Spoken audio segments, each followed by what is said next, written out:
1, 2, 3, come on.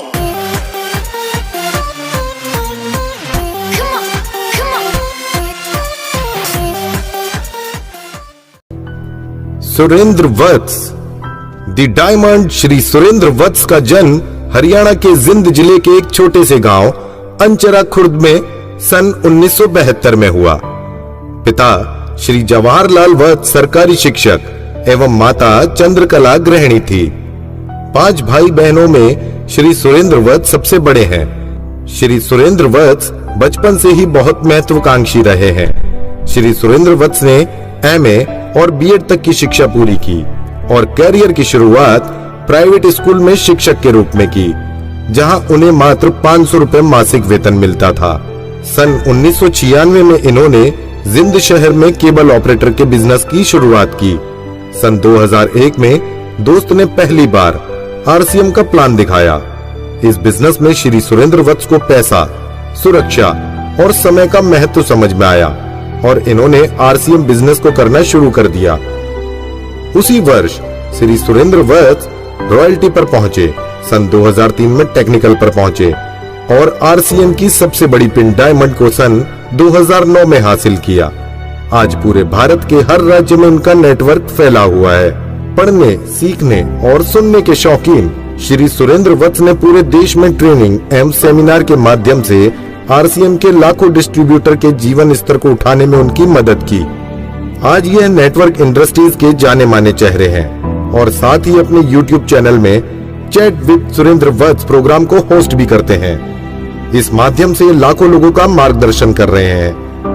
लोग इन्हें the real diamond के नाम से पुकारते हैं। जिंदगी में जो सपने कभी देखे नहीं जा सकते थे, इवन अगर भगवान सामने आके ये कहते कि भाई क्या चाहिए आपको बताइए अगले 2-5 साल में, तो जो चीज़ें हम सोच नहीं सकते थे वो इस बिजनेस ने पूरी की है। हमारे फादर साहब ने फर्स्ट जनरेशन में बहुत अच्छा काम करा, एक बिजनेस सेटअप करा और एक नींव बना दी गई। सो ये हमारी जनरेशन की जिम्मेवारी है कि इस नींव पे एक शानदार इमारत बननी चाहिए। मेरे पापा एक सेलिब्रिटी हैं। मेरे पापा जब मीटिंग्स में जाते हैं लोगों की तालियां नहीं रुकती हैं। इतनी मोटी मोटी मालाएं पहनाई जाती हैं उनके गलों में। लोग स्पेशली उनके पैर छूते हैं एक एज ए रिस्पेक्ट और मीटिंग्स के बाद ऑटोग्राफ्स लेते हैं। तो this is something that my father has and no father has. इसमें जो है आरसीएम में करके बड़ी उन्नति करी, क्योंकि आरसीएम जो था ये एक ईमानदार व्यवसाय के ही था और उसी वजह से ये जो व्यवसाय था इसका अच्छी तरह से फूला फैला। फादर साहब के पास बहुत लेजर टाइम होता है, उनको टाइम फ्रीडम की अपॉर्चुनिटी मिली है बिकॉज ऑफ दिस बिजनेस। तो पापा मेरे साथ मैराथन के लिए जाते हैं, जिम में जाते हैं, बैडमिंटन खेलने जाते हैं। इनफैक्ट हम दोनों इतना घुल मिल जाते हैं कि कभी कभी लोग पूछ लेते हैं कि वो आपके दोस्त कहाँ हैं। सो तो उनको बताना पड़ता है कि दोस्त नहीं है मेरे फादर साहब। डैड हमेशा मोटिवेट करते हैं। हमेशा जब भी हम लोग कोई भी दिक्कत आती है तो पापा इज द वन की जो हमें बोलते हैं कि it's okay, you will fine. मैंने फोन उठाया तो फोन श्रीमती जी का था। श्रीमती जी ने पूछा कि आपको मालूम है आज कितनी तारीख है? मैंने कहा मालूम है, इस नंबर है और अभी थोड़ी देर में मीटिंग होने वाली है। तो उन्होंने कहा कि आपको ये तो मालूम है कि आज कितनी तारीख है और मीटिंग होने वाली है, लेकिन आप ये भूल गए कि आज हमारी मैरिज एनिवर्सरी है। जिस दिन आरसीएम करते हुए 5 साल हो जाएंगे उस दिन हम लोग एनिवर्सरी का केक काटेंगे। और जिस दिन 5 साल हो गए थे आरसीएम करते हुए उस दिन हम लोग गोवा में थे और गोवा के ताज पैलेस में हम लोगों ने एनिवर्सरी का केक काटा। आज तो जो मैं स्थिति देखती हूँ उसमें हम कभी यही नहीं सोचते कि कितना पैसा कहाँ इन्वेस्ट करना है, तो खुल के इन्वेस्ट करते हैं। ना कभी कोई ऐसी प्लानिंग आती कि खर्च ज़्यादा होएगा कम होएगा, नहीं जितना होगा ठीक है। तो आइए हम आरसीएम के रियल हीरो और रियल डायमंड को अपनी जोरदार तालियों के साथ स्टेज पर आमंत्रित करते हैं। अगर आप किसी अनजान शहर में हैं, आपको यह तो मालूम है कि आपको कहां जाना है, आपका डेस्टिनेशन क्या है, लेकिन आपको रूट मालूम नहीं है। लेकिन अगर आपके पास में स्मार्टफोन है और आप खुद स्मार्ट हैं तो आप अपने फ़ोन में गूगल मैप्स की ऐप डाउनलोड करेंगे और फिर आप डेस्टिनेशन डालेंगे और डेस्टिनेशन जैसे ही आप डालेंगे वो ऐप आपसे पूछेगी कि आप कैसे जाना चाहते हैं। आप पैदल जाना चाहते हैं, आप साइकिल से जाना चाहते हैं, आप बाइक से जाना चाहते हैं, आप कार से जाना चाहते हैं या पब्लिक ट्रांसपोर्ट से जाना चाहते हैं। आप जो भी वाहन इस्तेमाल करेंगे, जो भी माध्यम यूज करेंगे वहां तक जाने का, वो जीपीएस, उस ऐप का जीपीएस आपको बताएगा कि आप कितने समय बाद वहां पे पहुंच सकते हैं। यह बहुत आसान है हर उस व्यक्ति के लिए जिसके पास में स्मार्टफोन है और जिसे मालूम है कि उस स्मार्टफोन को कैसे इस्तेमाल किया जा सकता है। और यह बहुत मुश्किल है हर उस व्यक्ति के लिए जिसके पास में स्मार्टफोन नहीं है, और अगर है तो उसे मालूम नहीं है कि उसे किस प्रकार से ऑपरेट किया जाता है। ठीक इसी तरह से हम सब के पास में भी एक जीपीएस है। एक कोटेशन है, everyone has a GPS, what are you thinking, it will set in your GPS and you will reach there. Repeat कर रहा हूं, everyone has a GPS, what you are thinking that will be set in your GPS and you will reach there. आप जो भी अपने इस GPS में डाल दोगे वो सेट हो जाएगा और आपका जीपीएस उसको वहां पे लेके चला जाएगा। आज मैं उसी जीपीएस के बारे में आपसे बात करना चाहता हूं। मैं शेयर करना चाहता हूं कि वो जीपीएस क्या है और किस प्रकार आपको आपकी मंजिल पर लेके जा सकता है। उस जीपीएस का नाम है right concept marketing RCM business. अगर आपने आरसीएम बिजनेस में कामयाब होना है तो उससे पहले आपको यह तय करना है कि आपका डेस्टिनेशन क्या है। आप इस बिजनेस में क्यों आना चाहते हैं, या आप इस बिजनेस में आ गए हैं तो क्यों आ गए हैं। अगर आपके पास में कोई ठोस कारण नहीं होगा, करने की कुछ खास वजह नहीं होगी, तो आप बहुत जल्दी इसे छोड़ के चले जाएंगे। लेकिन अगर आपके पास में ठोस वजह है, ठोस कारण है, तो आप इसमें जाएंगे और बढ़ते चले जाएंगे। जीपीएस की वैसे तो फुल फॉर्म होती है ग्लोबल पोजिशनिंग सिस्टम, लेकिन मैंने इसको एक नया नाम दिया है और वो दिया है गोल परस्यूएंस सिस्टम। गोल परस्यूएंस सिस्टम यानी एक ऐसा सिस्टम जो आपको आपके गोल तक, आपके लक्ष्य तक, आपके डेस्टिनेशन तक लेके जाने में आपकी वैसे ही मदद करेगा जिस प्रकार से आपके गूगल मैप का जीपीएस आपको अपने डेस्टिनेशन तक लेके जाता है। सो आप तय कीजिए, पहले तय कीजिए कि आप जाना कहां चाहते हैं, आपका डेस्टिनेशन क्या है। फॉर एग्जाम्पल, आपने तय किया कि 5 साल के बाद में आपको बहुत सारा पैसा चाहिए। बहुत सारा पैसा से बात नहीं बनेगी, आपने तय करना पड़ेगा कितना पैसा चाहिए। आपने तय किया कि 5 साल के बाद आपको कम से कम 2 लाख रुपया महीना चाहिए और साथ में टाइम फ्रीडम चाहिए, समय होना चाहिए आपके पास में बहुत सारा जिसको आप एंजॉय कर सकें, और सिक्योरिटी होनी चाहिए। वो 2 लाख की जो इनकम है मंथली, वो पैसिव इनकम होनी चाहिए। अगर आप काम नहीं भी करें तो भी वो पैसा आपके पास में आना चाहिए, वैसी इनकम चाहिए। और आपको घूमना फिरना है, पूरी दुनिया में आप जाना चाहते हैं। ये जो कोरोना का समय है ये ज़्यादा लंबे समय तक टिकने वाला नहीं है, ये अभी धीरे धीरे ख़त्म हो जाएगा। तो आप जहां घूमना चाहते हैं, हर साल कहां आप छुट्टियां मनाना चाहते हैं, वो भी तय कीजिए। आपके दोस्त कैसे होने चाहिए, आपका सर्कल कैसा होना चाहिए, आपकी पर्सनैलिटी कैसे होनी चाहिए, आपका रिकॉग्निशन कैसा होना चाहिए, आपको कितने लोग फॉलो करने वाले होने चाहिए, फेसबुक पे कितने फॉलो करें, यूट्यूब पे कितने फॉलो करें, इंस्टा पे कितने फॉलो करें। जो भी आप चाहते हैं वो सारा का सारा आप डिसाइड कीजिए। वो आपका फाइनल डेस्टिनेशन क्या, 5 साल बाद का डेस्टिनेशन क्या है। और जैसे ही आप तय करेंगे तो फिर आपका जो ये जीपीएस है आपसे पूछेगा कि ये जो सारी चीजें आपको चाहिए, ये जो डेस्टिनेशन आपका है, इस डेस्टिनेशन पे जाने के लिए आपने ये भी तय किया है कि 5 घंटे 5 साल का समय आपको चाहिए, तो आपका जीपीएस आपसे पूछेगा कि आपके पास में वाहन क्या है, कौन से वाहन का आप इस्तेमाल कर रहे हैं। जैसे वो वाला जीपीएस पूछता है ना कि पैदल जाएंगे, साइकिल पे जाएंगे, बाइक पे जाएंगे, कार पे जाएंगे, बस से जाएंगे, तो ये जीपीएस भी पूछेगा कि आप कौन से वाहन से जाएंगे। अगर आप कहेंगे कि मैं नौकरी करता हूं, मैं एक जॉब में हूं और मेरी 50,000 रुपये महीना की इनकम है, तो क्या मैं 5 साल के बाद में वहां पे पहुंच सकता हूं।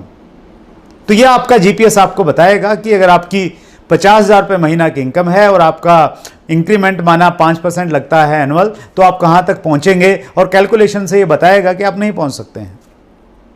फिर आप कहते हैं कि चलो ठीक है, मेरे पास में है ना एक बिजनेस है, बिजनेस मॉड्यूल है, तो क्या उस मॉड्यूल से मैं अपने डेस्टिनेशन तक पहुंच जाऊंगा। फिर आपका ये जीपीएस बताएगा कि अगर आपके पास में ट्रेडिशनल बिजनेस का कोई मॉड्यूल है, उसमें अगर आप पैसिव इनकम चाहते हैं, उसमें आप हर साल छुट्टियां मनाने के लिए बाहर जाना चाहते हैं, उसमें आप सेलिब्रिटी वाला स्टेटस चाहते हैं, तो संभव नहीं है, ये वाहन भी आपका काम नहीं करेगा। और ये दोनों वाहन काम नहीं करेंगे। और फिर आप उससे पूछेंगे कि ये आरसीएम दिखने में बहुत छोटा है, अभी मैं इसको शुरू करने जा रहा हूं, तो क्या ये मुझे वहां तक लेके जा सकता है। तो शायद आपका जीपीएस आपको बताएगा कि यस, ये डुप्लीकेशन का बिजनेस है, ये आधुनिक सदी का सबसे जबरदस्त बिजनेस होने वाला है, और आरसीएम के जिस प्रकार के प्रोडक्ट हैं, जिस प्रकार का एजुकेशन सिस्टम है, जिस प्रकार की लीडरशिप है, जिस प्रकार की मैनेजमेंट है, अगर आप इस माध्यम का, इस वाहन का इस्तेमाल करेंगे तो आप 5 साल में पहुंच सकते हैं। और अगर आप समझदार हैं और आपको आपके डेस्टिनेशन तक पहुंचाने वाला वाहन अगर मिल गया, तो आप उस पर काम करना शुरू करेंगे। और फिर आपके काम करने के तरीके पे डिपेंड करेगा कि आप अपने डेस्टिनेशन पे 5 साल में पहुंचेंगे। अगर आप बहुत फास्ट हैं तो आप 4 साल में भी पहुंच सकते हैं, शायद 3 साल में भी पहुंच सकते हैं।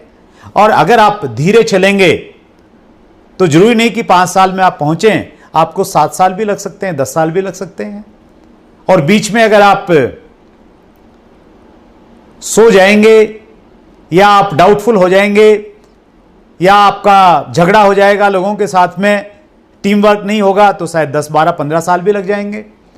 और अगर आप रास्ता भटक जाएंगे तो फिर शायद जिंदगी में कभी पहुंच भी नहीं पाएंगे। सो आज मैं बहुत डिटेल में इस विषय पे आपसे बातचीत करने वाला हूं कि आरसीएम बिजनेस किस प्रकार आपको आपके डेस्टिनेशन तक लेके जा सकता है। वो डेस्टिनेशन कुछ भी आप मान लीजिए, कुछ भी, जो भी आपको चाहिए इस दुनिया में, जो भी चाहिए, हर वो चीज जो पाई जा सकती है एक इंसान के द्वारा, वो आरसीएम बिजनेस आपको दे सकता है। इसलिए मैं इसे कहता हूं ये कंप्लीट पैकेज है, जहां पे बहुत सारा पैसा है, जहां पे टाइम फ्रीडम है, जहां पे सिक्योरिटी है, जहां पे रिकॉग्निशन है, जहां पे घूमने फिरने के मौके हैं, जहां पे आपकी पर्सनैलिटी डेवलप होती है। सो सब कुछ है, लेकिन आपने डिसाइड करना पड़ेगा कि वो क्या है। उसमें जितनी ज्यादा क्लियरिटी होगी, उतनी जल्दी आपकी डेस्टिनेशन पे पहुंचने की संभावनाएं बढ़ जाएंगी। सो मैं आज इस विषय पे विस्तार से आपसे बातचीत करना चाहता हूं, लेकिन उससे पहले मैं आपको याद दिलाना चाहता हूं कि अगर आपको किसी भी फील्ड में, किसी भी क्षेत्र में अगर कामयाब होना है, एक्स्ट्रा ऑर्डिनरी सक्सेस अगर चाहिए, तो आपके पास में एक विजन होना चाहिए, एक दूरदृष्टि होनी चाहिए। आप दूर का सोचिए कि कुछ समय के बाद में 2 साल, 5 साल, 10 साल, 20 साल, 50 साल के बाद में क्या हो सकता है।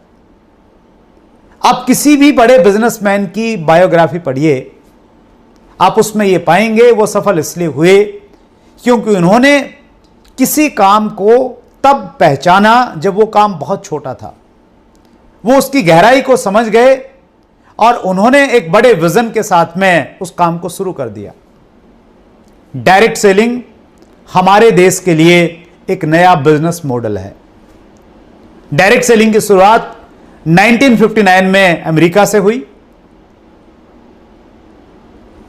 और जिस प्रकार हर इंडस्ट्री एक उतार चढ़ाव के साथ में गुजरती है, जब ये इंडस्ट्री अमेरिका में शुरू हुई, वहां भी ये उतार चढ़ाव के बाद में गुजरी। 1974 के बाद में अमेरिकन फेडरल ट्रेड कमीशन ने, एफटीसी ने डायरेक्ट सेलिंग के ऊपर में कुछ रेगुलेशन बनाए, उसके बाद में ये अमेरिका में चला, फिर ये यूरोप में गया और 1990 के बाद में डायरेक्ट सेलिंग की शुरुआत हमारे देश में हुई।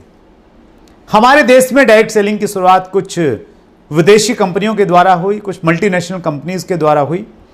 सो जब हमारे देश में डायरेक्ट सेलिंग आया, लोगों ने इसको पहली बार देखा, तो लोगों को यह कॉन्सेप्ट बहुत अच्छा लगा। यह कॉन्सेप्ट कि जिसमें मिडलमैन नहीं है, जिसमें एडवर्टाइजमेंट नहीं है, और मिडलमैन और एडवर्टाइजमेंट का जितना भी पैसा था वो पैसा बच सकता है और वो पैसा कंज्यूमर्स में डिस्ट्रीब्यूट किया जा सकता है। सो लोग इसकी तरफ अट्रैक्ट हुए। लोगों ने जब इसको नजदीक से देखा और इसके प्रोडक्ट को देखा, प्रोडक्ट को परचेज किया, लोगों को लगा कि प्रोडक्ट बहुत महंगा है, ये बहुत कॉस्टली है, वो इस्तेमाल नहीं कर सकते, लेकिन उसके बावजूद भी लोगों ने कोशिश की, कॉन्सेप्ट में दम लगा। इसीलिए उस समय जो टूथपेस्ट 15-20 रुपए का लोग खरीदते थे, वो टूथपेस्ट लोगों ने 100 रुपए में खरीदा।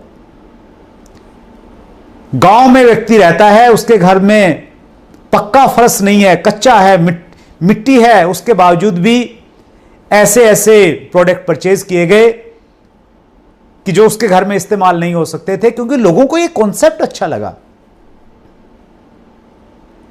और बहुत जल्दी लोगों को निराशा हुई, लोगों को लगा कि ये प्रोडक्ट हमारी पॉकेट को सूट नहीं करते हैं, ये प्रोडक्ट हमारे जानकार लोग परचेज नहीं कर सकते हैं, और धीरे धीरे हिंदुस्तान का आम आदमी डायरेक्ट सेलिंग मॉड्यूल से दूर होता चला गया और एक धारणा के साथ में दूर हुआ कि डायरेक्ट सेलिंग का जो सामान है वो बहुत महंगा होता है, यहां पे 10 रुपए की चीज को 50 रुपए में बेचा जाता है। एक तो इस प्रकार की कैटेगरी पैदा हुई, और कुछ लोगों ने, जिनको यह लगा कि यह मॉड्यूल बहुत अच्छा है, इस कॉन्सेप्ट में बहुत ताकत है, यह मॉड्यूल बहुत पावरफुल है मल्टी लेवल मार्केटिंग का, उन्होंने मनी सर्कुलेशन स्कीम लगा दी, पोंजी स्कीम स्टार्ट हो गई, चिट फंड स्टार्ट हो गया, पिरामिड स्ट्रक्चर जिसे हम बोलते हैं, उस प्रकार के कॉन्सेप्ट आने स्टार्ट हो गए। आप जुड़िए, आपके पास में आपने सिर्फ पैसा देना है, कोई प्रोडक्ट नहीं मिलेगा, और उसी पैसे को वो रोटेट करने लग गए। इस प्रकार से हमारे देश में डायरेक्ट सेलिंग बदनाम होने लग गई। प्रकृति का नियम है कि जब आप कोई अच्छी चीज बोएंगे तो उसके साथ में गलत चीजें यानी घास फूस स्वतः पैदा हो जाती है।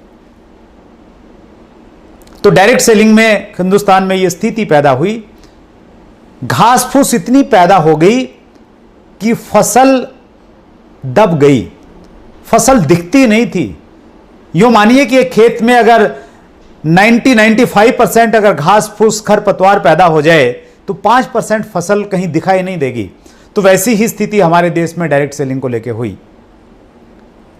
और यह नियम है कि कोई भी चीज पहले आती है, उसके बाद में उसको लेकर नियम कानून बनाए जाते हैं। पहले कार बनी, कार बनने के बाद में फिर कार चलाने के नियम बने कि आपने कौन सी साइड में चलाना है, सीट बेल्ट बांधनी या नहीं बांधनी है। बाइक आई, बाइक पे एक्सीडेंट होने लग गए, फिर नियम आया कि हेलमेट लगाना जरूरी है। कोरोना आया, आने के बाद में मालूम चला कि सोशल डिस्टेंसिंग रखना जरूरी है, मास्क लगाना जरूरी है, हाथ धोते रहना जरूरी है। कोई भी अच्छी चीज है या बुरी चीज है, जब वो आती है तो उससे बचाव के लिए या उसको बढ़ाने के लिए नियम कायदे कानून बाद में आते हैं। अमेरिका में भी ऐसा ही हुआ और हमारे देश में भी ऐसा ही हुआ। डायरेक्ट सेलिंग को लेके जब मनी सर्कुलेशन का एक भयंकर दौर चल रहा था, 19 नहीं, मैं ये बात कर रहा हूं 2011-12 की, उस समय डायरेक्ट सेलिंग इंडस्ट्री एक बहुत टफ टाइम से गुजरी।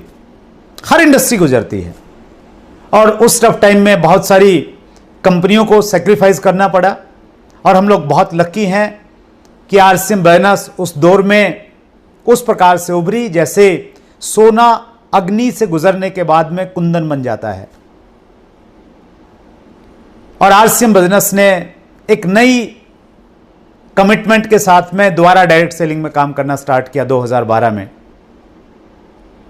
2011-12 का जो दौर था उस दौड़ ने पूरी डायरेक्ट सेलिंग इंडस्ट्री को हिला दिया। लोगों को यह लगने लग गया कि अगर आरसीएम भी सही नहीं है तो फिर इस दुनिया में डायरेक्ट सेलिंग में कुछ भी सही नहीं है। एसोसिएशन बनी, उन्होंने एक्टिवली पार्टिसिपेट करना स्टार्ट किया और 2013 में मुझे सौभाग्य मिला एक बहुत बड़ी organisation direct selling distributor welfare association DSDWA का फाउंडर प्रेसिडेंट बनने का। और उस समय हमारा एक ही मकसद था कि डायरेक्ट सेलिंग पे गाइडलाइन आनी चाहिए। सही क्या है, गलत क्या है, उसका भेद मालूम होना चाहिए, डिफरेंस मालूम होना चाहिए कि ये सही है, ये गलत है, कोई पैमाना आ जाए हमारे पास में।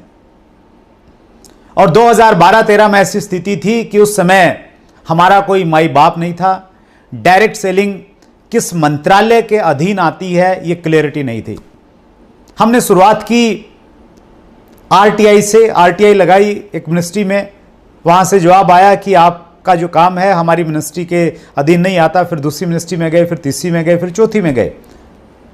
और फिर वो जितनी भी RTI थी जिनके जवाब ये थे कहीं कि आपका जो मॉड्यूल है वो हमारी समझ में नहीं आ रहा, या ये मॉड्यूल जो है हमारे मंत्रालय के अधीन नहीं आता। फिर उन सारी RTI को मिला के हमने प्राइम मिनिस्टर में PMO में लगाया और उसके बाद में एक इंटर मिनिस्ट्रियल कमेटी बनी जिनसे संबंधित ये काम लगता था। जितने मंत्रालयों से, वो सारे मंत्रालय एक साथ में मिले और उनकी कई लंबी मीटिंगें होती रही। मुझे ऐसा ध्यान आ रहा है 1.5 से 2 साल तक इंटरनल मिनिस्ट्रियल कमेटी ने काम किया और उसके बाद में एक फाइनल परिणाम ये निकला कि डायरेक्ट सेलिंग का बिजनेस कंज्यूमर अफेयर मिनिस्ट्री के तहत आना चाहिए।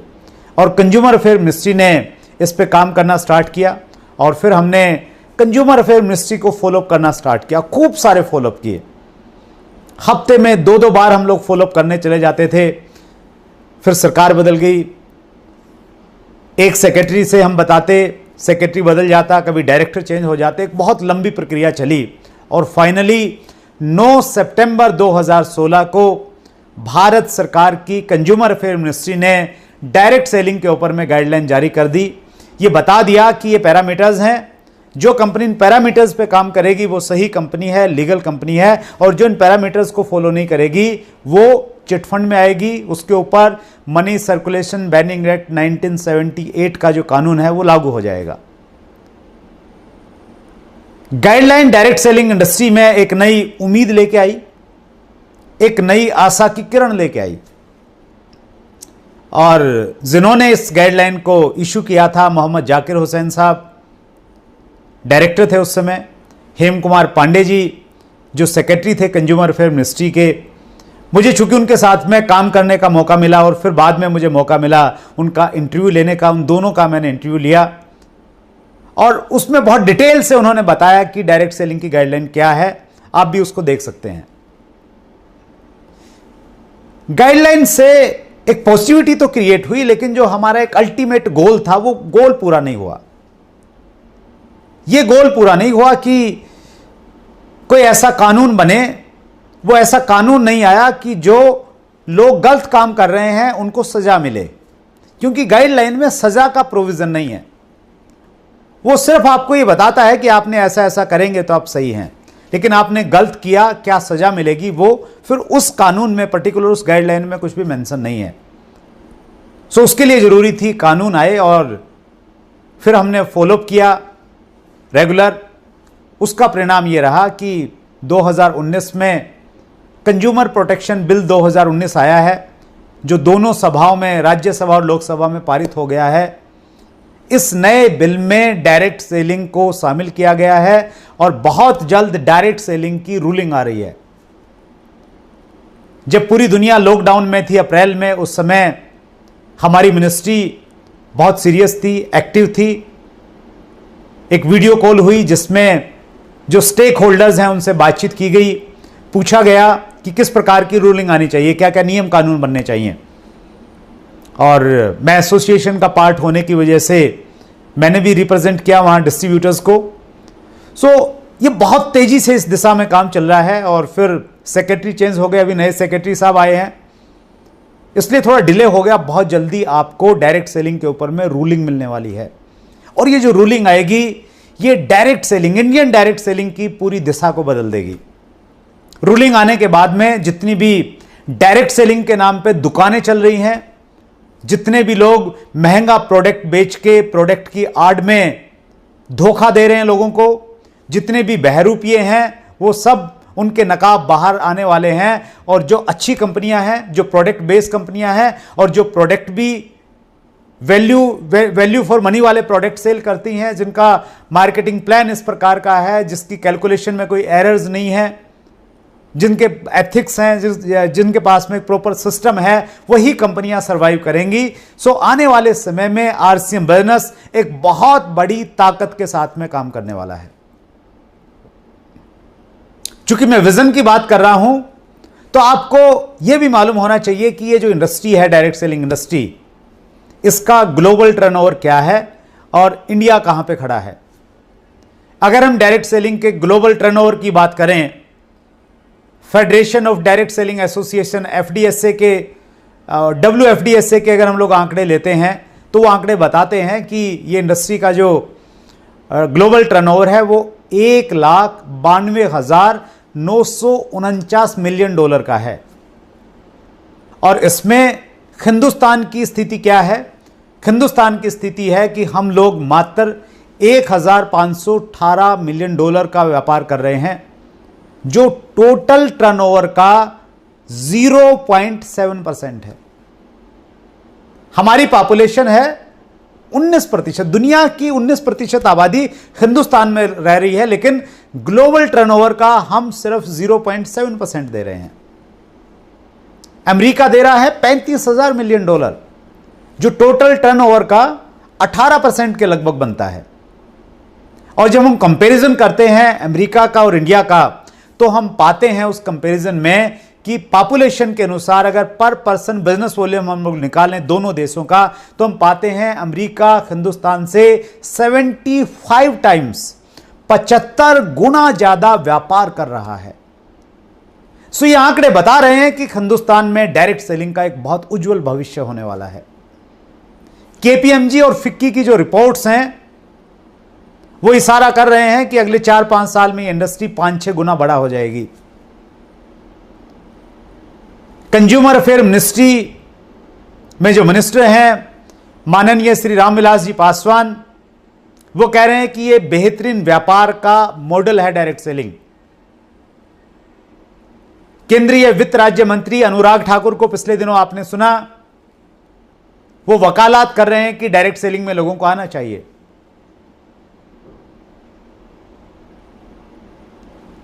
मैंने कितने सारे लोगों के इंटरव्यू लिए, हर लीडर, हर महान व्यक्ति बार बार यह कह रहा है कि डायरेक्ट सेलिंग का हिंदुस्तान में भविष्य बहुत उज्जवल है। लेकिन कुछ लोग पता नहीं क्यों अब भी इंतजार कर रहे हैं। शायद उनको लगता है कि प्रधानमंत्री मोदी एक दिन उनको उनके खुद के नाम से एक लेटर लिखेंगे और उनसे कहेंगे कि भैया आ जाओ, अच्छे दिन अगर लाने हैं तो डायरेक्ट सेलिंग से आ सकते हैं। या वो ये उम्मीद कर रहे हैं कि किसी दिन भगवान सपने में उनके सामने आएंगे, उनको पकड़ के खिलाएंगे और उनको कहेंगे कि भैया कब तक सोता रहेगा, डायरेक्ट सेलिंग कर ले, ये राइट टाइम है इसमें काम करने का।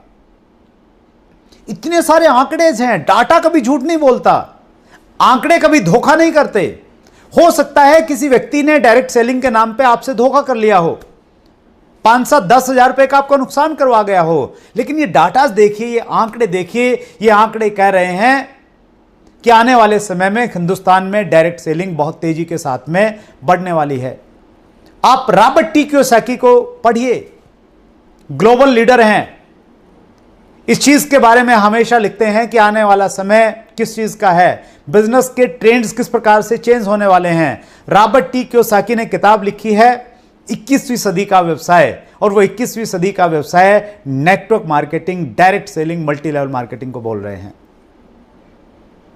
सो सही समय है इस इंडस्ट्री में काम करने का, और अगर काम कर रहे हैं आप तो सीरियसली इसको लेने का। अगर आप सीरियस नहीं होंगे तो फिर आपको सीरियस इनकम भी नहीं मिलेगी, अगर आप सीरियस होंगे तो फिर सीरियस चीजें आपको मिल सकती हैं। सो ये तो तय हो गया कि आने वाला समय डायरेक्ट सेलिंग का है। अब प्रश्न ये है कि डायरेक्ट सेलिंग में बहुत सारे ऑप्शंस हैं, बहुत सारी अपॉर्चुनिटीज हैं। किस अपॉर्चुनिटी के साथ में हमें जुड़ना चाहिए। क्योंकि आज का ये programme unique education system YouTube channel के माध्यम से आपके पास में पहुंच रहा है और मैं आपसे कहना चाहता हूं कि अब तक अगर आपने इस चैनल को सब्सक्राइब नहीं किया है तो आप इसे सब्सक्राइब जरूर कीजिए ताकि हर नोटिफिकेशन आपके पास में आती रहे और विजन आपका क्लियर होता रहेगा अगर आपके पास में इस प्रकार की इंफॉर्मेशन लगातार आती रहेंगी तो। हम बातचीत कर रहे हैं कि जब बहुत सारे ऑप्शंस हैं, बहुत सारी अपॉर्चुनिटीज हैं मार्केट में, तो उस समय आपको क्या करना चाहिए, आपको कौन सी कंपनी जुड़नी चाहिए। स्पेशली अगर आप इस प्रोग्राम को लाइव देख रहे हैं और पहली बार देख रहे हैं, आपको किसी ने आमंत्रित किया है, मैं कुछ पैरामीटर्स आपके साथ में शेयर करना चाहता हूं, कुछ आंकड़े बताना चाहता हूं, कुछ फैक्ट बताना चाहता हूं, हवा में बात नहीं करना चाहता। वाई आरसीएम, आरसीएम ही क्यों करना चाहिए। सबसे पहला point, reasonable and quality products. हमारी जो सबसे बड़ी जो ताकत है, जो हमारा यूनिक सेलिंग पॉइंट है, यूएसपी है, वो है हमारे प्रोडक्ट्स। दो चीजों का कॉम्बिनेशन, क्वालिटी है इंटरनेशनल लेवल की और रेट्स हैं लोकल मार्केट वाले। ये दुर्लभ संगम है, आपको कहीं नहीं मिलेगा। डायरेक्ट सेलिंग के नाम पे या तो आपको कूड़ा कचरा वाले प्रोडक्ट मिलेंगे और या अगर मिलेंगे तो उनके रेट्स इतने ज्यादा हैं कि आपको खरीदने के लिए बैंक लोन लेना पड़ेगा। और एक प्रोडक्ट नहीं है, रेंज है प्रोडक्ट्स की। एफएमसीजी की फुल रेंज है, फूड सप्लीमेंट की फुल रेंज है, न्यूट्रीचार्ज जैसा बेहतरीन ब्रांड है आपके साथ में। हरित संजीवनी के नाम से एक बहुत बड़ी एग्रीकल्चर प्रोडक्ट्स की रेंज हमारे पास में है। अगर आप हेल्थ को लेके कॉन्शियस हैं तो हेल्थ गार्ड नाम के हमारे पास में पहले ऑयल था, अब गामा ओरिजिनल आ गया और भी बहुत सारे प्रोडक्ट आ रहे हैं। हमारे पास में कुकवेयर है, हमारे पास में टेक्सटाइल है, हमारे पास में ब्यूटी के प्रोडक्ट्स हैं, हमारे पास में पेन है, कॉपी है, किताब है, बैग है, जो आपको चाहिए वो हर चीज है और वो भी रीजनेबल रेट्स में और क्वालिटी के साथ में अवेलेबल है। जो गवर्नमेंट की गाइडलाइंस हैं, गाइडलाइंस साफ तौर से कह रही हैं, इंडिकेट कर रही हैं हर कंपनी को कि आपका जो प्रोडक्ट है वो कस्टमर के लिए वैल्यू फॉर मनी होना चाहिए। आप डीपी के बाद में बीवी के साथ में आप अपने डिस्ट्रीब्यूटर्स को, डायरेक्ट सेलर को अगर वो वैल्यू फॉर मनी मिल रहा है, वो मायने नहीं रखता। मायने ये रखता है एक कंज्यूमर जिसको कोई मतलब नहीं है डीपी से, जिसको कोई मतलब नहीं है बीवी से, जो एमआरपी पे प्रोडक्ट परचेज कर रहा है, उसको उस प्रोडक्ट में वैल्यू नजर आनी चाहिए। और वो प्रोडक्ट अगर आपकी कंपनी के पास है तो आप लीगल काम कर रहे हैं, और वैसा प्रोडक्ट अगर आपके पास में नहीं है तो आप मनी सर्कुलेशन बैनिंग एक्ट 1978 के तहत आ जाएंगे। दूसरा जो हमारा यूनिक सेलिंग पॉइंट है वो है ह्यूज इंफ्रास्ट्रक्चर। आरसीएम के पास में जो ढांचा है, जो इंफ्रास्ट्रक्चर है, वो किसी भी डायरेक्ट सेलिंग कंपनी के पास में नहीं है। हमारे पास में अपने खुद के मैन्युफैक्चरिंग प्लांट्स हैं। प्लांट्स में न केवल मात्र हम लोग रॉ मटेरियल खरीद के प्रोडक्ट बनाते हैं, अपितु हम रॉ मटेरियल भी अपना खुद का बनाते हैं। मैं आपको आमंत्रित कर रहा हूं, आप हमारे रुड़की के प्लांट में जाइए जहां पे 50 से ज्यादा एफएमसीजी प्रोडक्ट बनते हैं एक जगह पे। वहां पे आप देखेंगे कि एफएमसीजी का जो रॉ मटेरियल है, नूडल्स, वो हमारा इन हाउस बन रहा है। फैक्ट्री, अलग से फैक्ट्री है वहीं पे, हमारी अपनी आरसीएम की, जहां रॉ मटेरियल खुद का बनाया जाता है, प्रोडक्शन खुद की है, क्वालिटी कंट्रोल खुद का है। क्या वहां पे क्वालिटी के ऊपर कोई क्वेश्चन मार्क हो सकता है? कभी नहीं हो सकता। हमारे पास में अपने डिपोज हैं, अपने खुद के, अपनी खुद की प्रॉपर्टी में, और एक दो नहीं है, 100 से ज्यादा हैं। 10,000 के लगभग हमारे सेंटर्स हैं, छोटे बड़े मिला के। और पिकअप सेंटर्स पे हम लोग बहुत तेजी के साथ में काम कर रहे हैं। वंडर वर्ल्ड और वंडर वर्ल्ड क्विक करके दो एक नए सेगमेंट आ रहे हैं जिसकी वजह से पूरे पिकअप सेंटर्स का काया जो उनका स्वरूप है वो पूरा का पूरा बदलता हुआ आप देखेंगे। कंपनी बहुत सीरियस है पर्टिकुलर इस सेगमेंट के ऊपर में। सो जो इंफ्रास्ट्रक्चर आपको मिल रहा है, आरसीएम डिस्ट्रीब्यूटर को मिल रहा है, बगैर किसी इन्वेस्टमेंट के मिल रहा है। आप बिजनेस कीजिए जम्मू कश्मीर में या बिजनेस कीजिए तमिलनाडु में, बिजनेस कीजिए गुजरात में या बिजनेस कीजिए आप आसाम में, आपको बगैर किसी इन्वेस्टमेंट के ये इतना बड़ा इंफ्रास्ट्रक्चर मिल रहा है, किसी के पास में नहीं है। तीसरी जो हमारी स्ट्रेंथ है और वो बहुत बड़ी स्ट्रेंथ है, वो हैं हमारे विजनरी फाउंडर।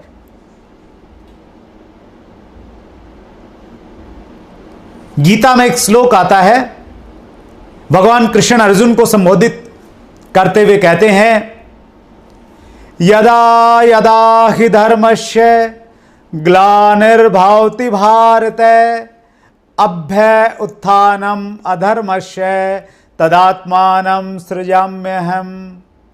वो कहते हैं अर्जुन, जब जब इस धरती पे अंधकार और अत्याचार बढ़ेगा, अधर्म बढ़ेगा, तब तब मैं धर्म की रक्षा करने के लिए मानव के रूप में अवतार लूंगा और इस धरती में धर्म का प्रचार करूंगा, अंधकार को दूर करूंगा। और जब डायरेक्ट सेलिंग में अंधकार चरम पे था, जब यह माना जा रहा था कि डायरेक्ट सेलिंग मतलब 5 गुना मार्केट में जो सामान मिलता है उससे 5 गुना आपको मिलेगा, वो डायरेक्ट सेलिंग होती है। उस समय भगवान के भेजे हुए दूत टीसी छावड़ा जी ने जन्म लिया और उन्होंने आरसीएम नाम से एक नया कॉन्सेप्ट शुरू कर दिया। एक आरसीएम डिस्ट्रीब्यूटर्स के लिए यह बहुत प्राउड की बात है कि हमारे जैसी मैनेजमेंट, हमारे जैसे मैनेजिंग डायरेक्टर जो एक बहुत बड़ी सोच रखते हैं, जिनकी इतनी साफ इंटेंशन है, जिनका इतना बड़ा विजन है, जिनके इस प्रकार के उद्देश्य हैं कि आरसीएम के माध्यम से हिंदुस्तान की हर समस्या का समाधान किया जा सकता है। जितनी भी समस्याएं हमारे देश में हैं उनमें मुख्य जो कारण है वो है पैसा, वो है बेरोजगारी, वो है अशिक्षा। और इन सारी समस्याओं का समाधान आरसीएम बिजनेस के माध्यम से है। जब आप गहराई में जाएंगे तो आप पाएंगे। यह बहुत दुर्भाग्यपूर्ण है कि हमारे देश में डायरेक्ट सेलिंग में जो कंपनियां आती हैं, ज्यादातर कंपनियां गलत इंटेंशन के साथ में आती हैं। एक ही गोल है कि जैसे तैसे करके येन केन प्रकारेण पैसा इकट्ठा करना है और फिर पिछली गली से निकल जाना है। हिंदुस्तान में ऐसा कोई दूसरा उदाहरण आपको नहीं मिलेगा कि एक कंपनी कानूनी प्रक्रिया से गुजरने के बाद उसी नाम के साथ, उसी ब्रांड के साथ, उसी ऑफिस के साथ, उन्हीं प्रोडक्टों के साथ, उन्हीं बैंक अकाउंटों के साथ में दोबारा स्टार्ट हुई है। आरसीएम इज ओनली कंपनी, और वो इसलिए संभव हुआ कि उस प्रकार की एक विजनरी सोच और उस प्रकार की कमिटेड लीडरशिप है। चौथा हमारा यूनिक सेलिंग पॉइंट है एक्सपीरियंस। 1977 से fashion shooting private limited traditional business में काम कर रही है और 2000 में आरसीएम के रूप में शुरू कर दिया। ये जो इतना बड़ा अनुभव है ट्रेडिशनल मार्केटिंग का और डायरेक्ट सेलिंग का, जो कॉम्बिनेशन है दोनों एक्सपीरियंस का, वो भी दुर्लभ है। वो शायद आपको देखने को नहीं मिलेगा। और जब आप एक्सपीरियंस से गुजरते हैं, उतार चढ़ाव से गुजरते हैं, तो उतार चढ़ाव आपको बहुत कुछ सिखा के जाता है, आपको बहुत कुछ सीखने का मौका मिलता है और फिर आप गलतियां नहीं करते हैं। सो उस अनुभव के साथ में हम लोग निकले हुए हैं, वो हमारी एक बहुत बड़ी स्ट्रेंथ है। और एक्सपीरियंस भी किस चीज का, जो हमारी जो बैकग्राउंड है, आरसीएम का इतिहास ये बताता है, कोई भी व्यक्ति 1.5 करोड़ के लगभग लोगों ने आज तक आरसीएम बिजनेस को ज्वाइन किया है। एक भी व्यक्ति, एक सिंगल व्यक्ति ऐसा नहीं कहेगा कि कंपनी ने मेरे 2 रुपए रख लिए। पूरे हिंदुस्तान में आप ढूंढ के लाइए, इतनी बड़ी क्रेडिबिलिटी है कंपनी की। एक समय जहां पे डायरेक्ट सेलिंग कंपनियों को चोर निगाहों से देखा जा सकता है, वहां पे आरसीएम बिजनेस एक एग्जांपल है कि इतने सालों में इतने सारे लोगों को जुड़ने के बाद एक सिंगल व्यक्ति ये नहीं कह सकता कि मेरे साथ में भेदभाव हो गया, मेरे साथ में धोखा हो गया, या मेरा पैसा नहीं कंपनी ने दिया।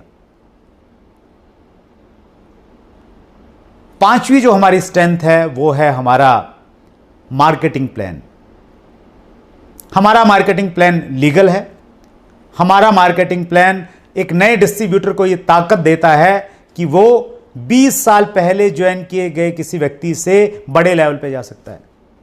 ये पिरामिड स्ट्रक्चर नहीं है कि जो पहले आएगा वही पाएगा। आज ऐसे हजारों लाखों एग्जाम्पल हैं कि जो लोग बाद में आए उन्होंने बड़ी तेजी से काम किया और वो सबसे आगे निकल गए, क्योंकि मार्केटिंग प्लान की ताकत है। आरसीएम के मार्केटिंग प्लान में कोई कैलकुलेशन एरर नहीं है। आरसीएम का मार्केटिंग प्लान गाइडलाइन का 100% पालन करता है। आरसीएम का प्लान दोनों तरह के लोगों को आमंत्रित कर रहा है। जो लोग बहुत तेजी के साथ में पैसा कमाना चाहते हैं यहां पे, वो ओपन बिट प्लान के साथ में ज्यादा ग्रुप स्टार्ट करके वो ज्यादा पैसा कमा सकते हैं। जो लोग थोड़ा सिक्योरिटी के साथ में करना चाह रहे हैं, वो 2 या 3 लाख के मॉडल के साथ में काम कर सकते हैं। और उसके लिए मुकेश कोठारी सर ने एक बहुत शानदार वीडियो हमें बना के दिया है, जो प्लान से रिलेटेड, स्पेशली प्लान में किस प्रकार से पैसा है उसको लेके बहुत क्लियरिटी आपके अंदर में लेके जाता है। सो आप मुकेश कोठारी सर का वो वीडियो अगर आपने नहीं देखा है तो जरूर देखना चाहिए। छठी जो हमारी ताकत है वो है हमारा education system, unique education system. पूरी लीडरशिप ने मिलकर एक एजुकेशन सिस्टम बनाया, एक इंडिपेंडेंट एजुकेशन सिस्टम, जो हर आने वाले डिस्ट्रीब्यूटर को यह श्योरिटी देता है कि उसका ख्याल रखा जाएगा। अगर कोई व्यक्ति उसको छोड़ के चला गया, जिसने ज्वाइन करवाया था वो छोड़ के चला गया, तो उससे घबराने की जरूरत नहीं है। वो यूनिक एजुकेशन सिस्टम से जुड़ जाएगा, ऑटोमेटिक जुड़ेगा, बाय डिफॉल्ट जुड़ेगा, और ये एजुकेशन सिस्टम उसको एजुकेट करेगा, उसको गाइड करेगा, उसकी काउंसलिंग करेगा, उसके लिए मीटिंग करेगा, सेमिनार करेगा, ट्रेनिंग करेगा, वर्कशॉप करेगा, हर वो चीज़ करेगा जो उसको उसके डेस्टिनेशन तक लेके जाने के लिए ज़रूरी है। हमारा चैनल है यूनिक एजुकेशन सिस्टम का, यूट्यूब चैनल है और वेबसाइट है। ऐप बहुत जल्दी आपको देखने को मिलने वाली है। सो आप हमेशा, अगर आपको लग रहा है कि आपके प्लाइन आपको उस प्रकार से सपोर्ट नहीं कर रहे हैं, सो यूनिक एजुकेशन सिस्टम को आप मत भूलिए, इससे कनेक्टेड रहिए किसी न किसी रूप में। ये जो 6 चीजें हैं ना, ये जो 6 यूनिक सेलिंग पॉइंट्स हैं, ये चीख चीख के और चिल्ला चिल्ला के ये कह रहे हैं, नॉर्थ और साउथ, ईस्ट और west, RCM is the best, RCM is the best. इससे बढ़िया कंपनी आपको शायद नहीं दिखेगी। और इसीलिए आज के टाइम में, स्पेशली जब कानून में रूलिंग आ रही है डायरेक्ट सेलिंग के ऊपर में, इस समय जब कोरोना के टाइम में, लॉकडाउन के टाइम में पूरा हिंदुस्तान बंद था, उस समय आरसीएम के सेंटर खुले हुए थे। आरसीएम ने यह दिखा दिया कि कुछ भी बंद हो जाएगा लेकिन आरसीएम बंद नहीं होगा। उस समय में, इस कठिन समय में भी, जब आरसीएम 2 ऐसे प्रोडक्ट जिनकी इमीडिएट रिक्वायरमेंट पैदा हुई, मास्क और हैंड सैनिटाइजर, वो उस लॉकडाउन के टाइम में जब कंपनियां, फैक्ट्रियां बंद थी, वो प्रोडक्ट लेके आ सकता है। उस आरसीएम बिजनेस को आप हल्के में मत लीजिए। आप अगर आरसीएम बिजनेस को 2004 और 5 से अगर जानते हैं, तो आप सिर्फ जानते हैं, पहचानते हैं, लेकिन आप इसको गहराई को शायद आपने नहीं देखा है। आप मौजूदा समय में 2020 और 2025 के चश्मे के साथ आरसीएम बिजनेस को देखेंगे तो आरसीएम बिजनेस आपको किसी दूसरे रूप में नजर आएगा।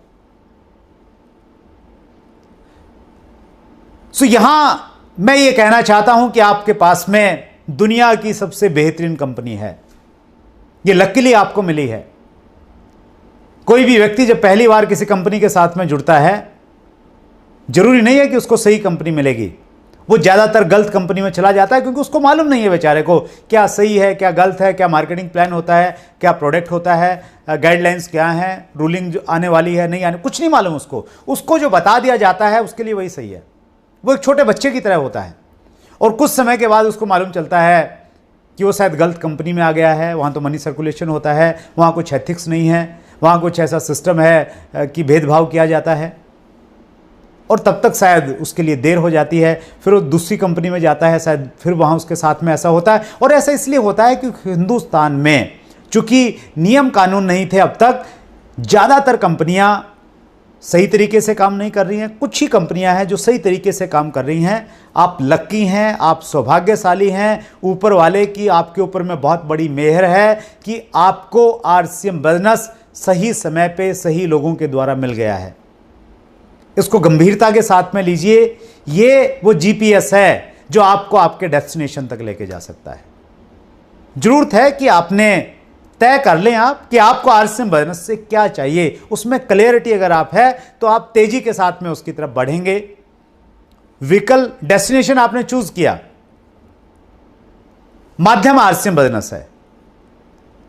अब आपने करना क्या है, इस रास्ते पे जब आप चलेंगे बीच में आपको क्या क्या करते हुए जाना है, कुछ चीजें मैं आपके साथ में शेयर करने वाला हूं। सबसे पहला काम, उससे पहले मैं एक चीज और बताना चाहता हूं। आपका आरसीएम ज्वाइन कर लेना यह कोई गारंटी नहीं देगा कि आप बहुत बड़े लेवल पे पहुंच जाएंगे और आप इस बिजनेस को लीड करेंगे और आप लाखों लोगों के रोल मॉडल बनेंगे। चूंकि आरसीएम बिजनेस में ज्वाइन करने में कुछ लगता नहीं है तो इसको छोड़ने में भी कुछ लगता नहीं है। आपको सिद्ध करना पड़ेगा, ये शो करना पड़ेगा कि आप इस बिजनेस को लेके सीरियस हैं, गंभीर हैं। आपने इसको गंभीरता के साथ में करना शुरू कर दिया है और उस गंभीरता के कुछ पैमाने हैं। उन पैमानों पे अगर आप खरा उतरेंगे तो आपकी अपलाइन के जो लोग हैं वो मान लेंगे कि आप सीरियस हैं और वो आपको सीरियसली फॉलो करना शुरू करेंगे। पहला पैमाना है डायमंड क्लब। डायमंड क्लब करने के लिए आपको 5000 बिजनेस वॉल्यूम का प्रोडक्ट परचेज करना है। ऐसा प्रोडक्ट जो हर घर की जरूरत है और कोई लिमिटेशन नहीं है कि आप यही प्रोडक्ट परचेज करेंगे। एक बहुत बड़ी श्रृंखला है, बहुत बड़ी रेंज है, उस रेंज में से कोई भी प्रोडक्ट आप चूज कर सकते हैं। और अगर आप लगातार 12 महीने तक इन प्रोडक्ट को इस्तेमाल करेंगे तो आपको 2 दिन का एक स्पेशल ट्रेनिंग मिलता है टीसी छावड़ा जी के द्वारा। आरसीएम वर्ल्ड जो एक बहुत बड़ा कैंपस है, हिंदुस्तान की डायरेक्ट सेलिंग का सबसे बड़ा कैंपस अगर है किसी कंपनी का तो आरसीएम वर्ल्ड है, वो आपको जरूर देखना चाहिए। वहां पे आपको रिकमेंडेशन मिलेगी आरसीएम वर्ल्ड में और ये बहुत सारे बेनिफिट्स हैं। सो डायमंड क्लब आपका करना ये बताएगा कि आपने इस बिजनेस को गंभीरता से करना शुरू कर दिया है। और गंभीरता का जो दूसरा पैमाना है वो है अपनी दुकान खोलना। अपनी दुकान खोलने का मतलब आपने बाजार में जाके दुकान नहीं खरीदनी है, आपने अपने घर पे आरसीएम के प्रोडक्ट्स का सुंदर सा एक डिस्प्ले करना है। अगर आप ऐसा करेंगे तो अपनी दुकान आपके घर में खुल गई है और आपने अपनी अपलाइन को संदेश दे दिया है कि आप बहुत सीरियस हैं इस बिजनेस को लेके। आरसीएम बिजनेस ने अब तक जो कहा है वो करके दिखाया है। आरसीएम बिजनेस में जिस समय केवल मात्र पैंट पीस था और फिर शर्ट आ गया था कुछ समय के बाद में, उस समय आरसीएम बिजनेस के भीष्म पिता, हम सब के गुरुदेव बीसी छावड़ा जी स्टेज से चीख चीख के चिल्ला चिल्ला के कहते थे कि 1 करोड़ लोगों को यह कपड़ा पहनाना मेरा लक्ष्य है। और जब आप इस प्रकार की कमिटमेंट करते हैं, पब्लिकली अनाउंस करते हैं, तो कमिटमेंट करते ही 4-5 और सी हैं वो ऑटोमेटिक आपके साथ में कनेक्ट हो जाती हैं। कमिटमेंट आप करेंगे तो ऑटोमेटिक आपके अंदर क्रेज आ जाएगा। क्रेज आते ही आपके अंदर क्रिएटिविटी आएगी, फिर कॉन्फिडेंस आएगा, फिर कैपेबिलिटी आएगी और फिर आप अपने लक्ष्य को अचीव कर लेंगे। सो बीसी सर की उस कमिटमेंट से हम सब के अंदर एक क्रेज, क्रिएटिविटी, कमिटमेंट और कॉन्फिडेंस आया और इतिहास गवाह है कि हमने 1.5 करोड़ लोगों को आरसीएम बिजनेस ज्वाइन करवाया और जिसमें 1 करोड़ से ज़्यादा लोग तब ज्वाइन हुए जब आरसीएम में ज्वाइनिंग के लिए केवल मात्र एक प्रोडक्ट था, पैंट और शर्ट। अब बीसी सर ने उद्घोष किया है इस लॉकडाउन के टाइम पे कि हिंदुस्तान के 1 करोड़ घरों में हम आरसीएम का प्रोडक्ट रखेंगे, अपनी दुकान खुलाएंगे। वो प्रोडक्ट जिसका इस्तेमाल करने से न केवल मात्र उस व्यक्ति को अच्छा स्वास्थ्य मिलेगा जिसके घर में वो प्रोडक्ट रखा है, अपितु उस प्रोडक्ट को रखने से देश की इकोनॉमी बढ़ेगी। आप सोच के देखिए, इमेजिन करके देखिए, आप 130 करोड़ की जनसंख्या हमारे देश में है और अगर हम माने कि एक घर में 5 लोग रहते हैं तो 30 करोड़ घर हैं और उन 30 करोड़ घरों में से 1 करोड़ घरों में आरसीएम का प्रोडक्ट मतलब 1 नंबर से खरीदा गया प्रोडक्ट जिस पे सारा टैक्स गवर्नमेंट को गया है, सारी ड्यूटीज गई हैं और उस प्रोडक्ट के वॉल्यूम से जितना पैसा डिस्ट्रीब्यूट हुआ है, जिन लोगों को वो पैसा मिला है वो टीडीएस काटने के बाद उन लोगों को मिला है। जब इकोनॉमी में इतना बड़ा टर्नओवर आरसीएम बिजनेस के थ्रू एक नंबर में आएगा, हमारे देश की इकोनॉमी किस प्रकार से ग्रो कर सकती है। ये मेरे लिए एक टारगेट नहीं है, ये मिशन है, और ये मिशन पूरी लीडरशिप ने स्वीकार किया है। और आइए आप भी इस मिशन का हिस्सा बन जाइए। और जो एपीजे कलाम साहब का जो सपना था कि हम हिंदुस्तान को विकासशील भारत के रूप में नहीं, हम एक विकसित भारत के रूप में देखना चाहते हैं, ये 1 करोड़ दुकानें, 1 crore product display centres APJ Kalam sahab के उस सपने की तरफ हिंदुस्तान को लेके जाने वाले हैं। सो 2 काम आप करेंगे तो आपकी सीरियसनेस मालूम चलेगी। आपने नेटवर्क बनाना है, आप यहां पे आएंगे क्योंकि नेटवर्क मार्केटिंग है, बड़ा नेटवर्क बनेगा, उस नेटवर्क के थ्रू मार्केटिंग होगी तो आपके पास में पैसा आएगा। प्रश्न यह है कि नेटवर्क कैसे बनाया जाए। समय की लिमिटेशन है, बहुत ज़्यादा बात नहीं की जा सकती, लेकिन एक बात मैं कहना चाहता हूं, अगर आप सीरियस हैं नेटवर्क बनाने के लिए, आपको देश के कोने कोने में बिजनेस फैलाना है, आप चाहते हैं कि आप खूब सारे प्रोडक्ट की रिटेलिंग करें, अगर आप चाहते हैं कि आपके ग्रुप में बहुत सारे लोग प्लान दिखाने वाले हों, अगर आप चाहते हैं कि आपके पास में प्रोस्पेक्ट्स की लिस्ट कभी ख़त्म नहीं हो, अगर आप चाहते हैं कि जिसको भी फॉलोअप किया जाए वो व्यक्ति ज्वाइन करे, और जो ज्वाइन करे वो प्रॉपर सही तरीके से स्टार्टअप करे, ये सारे काम अगर आप चाहते हैं, इन सभी तालों की एक चाबी है, और उस चाबी का नाम है 6 बेसिक, 6 बुनियादी काम। वो मैं आपको नहीं बताऊंगा, वो जो 6 बुनियादी काम हैं वो आपका रॉयल्टी चीवर आपको बताएगा। आप इस वीडियो के तुरंत बाद में अपने अपलाइन रॉयल्टी चीवर को ढूंढिए, वो कौन है, और उससे पूछिए कि मुझे 6 बेसिक बता दीजिए, क्योंकि मुझे बड़ा नेटवर्क बनाना है, क्योंकि जो मेरा डेस्टिनेशन है वो मैंने तय कर लिया है, और मैं अपनी डेस्टिनेशन पे जल्दी पहुंचना चाहता हूं। मैं 5 साल का टाइम नहीं लेना चाहता हूं, मैं 4 या 3 साल में पहुंचना चाहता हूं, क्योंकि मेरे अंदर उस प्रकार की आग है। अब बहुत हो गया है, मुझे जल्दी पहुंचना है। सो आपका अपलाइन आपको वो 6 बेसिक बताएगा, आप उस पर काम करेंगे तो आप अपने डेस्टिनेशन की तरफ तेजी के साथ में बढ़ना शुरू कर देंगे। सो आरसीएम एक अलग तरह का जीपीएस है,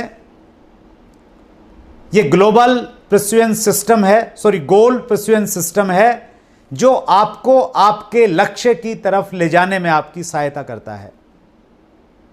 आप गोल बनाइए, काम कीजिए, बड़े विजन के साथ में काम कीजिए, दुनिया की बेस्ट कंपनी के साथ में है, दुनिया के सबसे बेहतरीन एजुकेशन सिस्टम के साथ में आप जुड़े हैं, बस अपनी सीरियसनेस और अपनी कमिटमेंट थोड़ी सी बढ़ा लीजिए। लास्ट में एक स्टोरी के साथ में अपनी बातचीत खत्म करना चाहता हूं। एक बार एक व्यक्ति था, उसको स्वप्न में भगवान दिखाई दिए, और भगवान ने कहा कि तुम सुबह ब्रह्म मुहूर्त में उठ के पास में जो नदी बहती है उस नदी के किनारे जाना, उस नदी पे तुम्हें बहुत सारे पत्थर मिलेंगे, उन पत्थरों में से जो गर्म पत्थर होगा, बहुत सारे पत्थर होंगे लेकिन एक गर्म पत्थर होगा, उस गर्म पत्थर को उठाना और उस पत्थर को हाथ में लेके तुम जो भी मांगोगे वो तुम्हें मिल जाएगा। वो व्यक्ति बहुत आध्यात्मिक किस्म का व्यक्ति था, इसलिए भगवान ने उसको दर्शन दिए थे, और वो ब्रह्म मुहूर्त में सुबह सुबह जल्दी 3 साढ़े 3 बजे उठा, नदी किनारे गया और जाके देखा बहुत सारे पत्थर पड़े हुए हैं। उसकी आंखों की चमक जो है वो बढ़ गई, उसको लगा कि भगवान ने जैसा कहा था बिल्कुल सही है, और उसने बड़े उत्साह के साथ में एक पत्थर को उठाया, उसको फील किया, वो ठंडा पत्थर था, और उसने उस पत्थर को नदी में फेंक दिया। फिर दूसरे पत्थर को उठाया, उसको फील किया, वो भी ठंडा पत्थर था, उसको भी नदी में फेंक दिया। फिर तीसरा पत्थर उठाया, उसे फील किया, चौथा पत्थर उठाया, 5वां पत्थर उठाया, 6ठा पत्थर उठाया, 7वां, 8वां, 9वां, 10वां, और इस प्रकार उसने 100 पत्थर उठाए, 100 के 100 ठंडे थे, सबको नदी में फेंक दिया। फिर तेजी के साथ में उठाए, 1000 पत्थर उठाए, सबके सब ठंडे थे। अब उसको ये लगने लग गया कि ये सारे पत्थर ठंडे हैं, अब वो उठाता और तुरंत नदी में फेंक देता। अब वो इतनी तेजी से उठा के फेंकने लग गया कि उसने महसूस करना भी बंद कर दिया, और इसी दौरान एक पत्थर उसने उठाया, नदी में फेंका, और फेंकते ही उसको एहसास हुआ, उसके हाथ की गर्मी ने बताया कि ये पत्थर गर्म पत्थर था, लेकिन वो पत्थर नदी में जा चुका था। अब उसके पास में अफसोस करने के सिवाय कुछ नहीं बचा था। आरसीएम बिजनेस एक गर्म पत्थर है, ये आपको वो सब कुछ दे सकता है जो आप तक आपने कभी सोचा होगा। बस जरूरत है इसकी गर्मी को पहचानने की, जरूरत है सही तरीके से सिस्टम के साथ में काम करने की। एक बार फिर आप सबका बहुत बहुत धन्यवाद, आपने जिस प्रकार आज के इस प्रोग्राम को बड़े ध्यान से देखा है, नीचे कमेंट किए हैं। Thank you very much.